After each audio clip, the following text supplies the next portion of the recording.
Аэропорт Магаз планирует расширить географию полетов. Ключевой задачей на ближайшее время является организация 3 ежедневных рейсов в Москву. Также проводятся переговоры с авиаперевозчиками, в том числе иностранными, по организации международных рейсов. Перспективными направлениями являются Казахстан, Турция, Грузия, Саудовская Аравия, Объединенные Арабские Эмираты, Египет и Китай. До 2030 года планируется масштабная реконструкция аэродрома Магаз и реконструкция взлетно-посадочной полосы.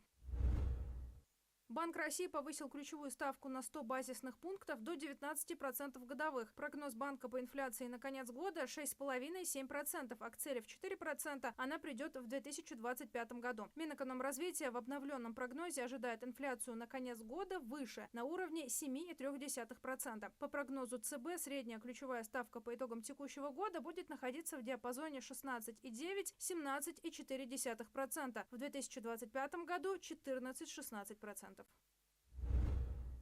В России отмечают резкое увеличение вариантов возбудителя COVID-19, которые способны обходить иммунитет, сообщила пресс-служба Роспотребнадзора. Резкое увеличение доли этих вариантов среди циркулирующих в России вместе с сезонными факторами привело к существенному росту заболеваемости COVID-19 в начале сентября, заключили в Роспотребнадзоре. Как сообщил оперативный штаб по борьбе с COVID-19, за прошлую неделю показатель заболеваемости составил 17,28 на 100 тысяч населения, увеличившись на 17,3%.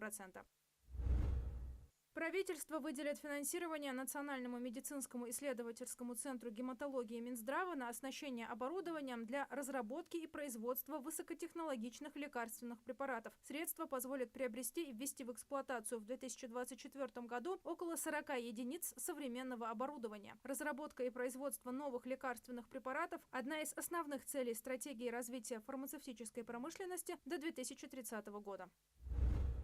В России разработали систему «Умное сельское хозяйство». Она позволяет вносить удобрения, используя информацию с космических снимков, а также данные по типам почв и погодных условий, рассказали в пресс-службе платформы Национальной технологической инициативы. Как отметил лидер проекта Алексей Алефиренко, эта система формирует специальные карты задания для сельскохозяйственной техники. И это позволяет в нужном месте и в нужном количестве вносить удобрения. Процессом внесения вещества управляет компьютер. Такой подход помогает аграриям повышать урожайность и минимизировать потери.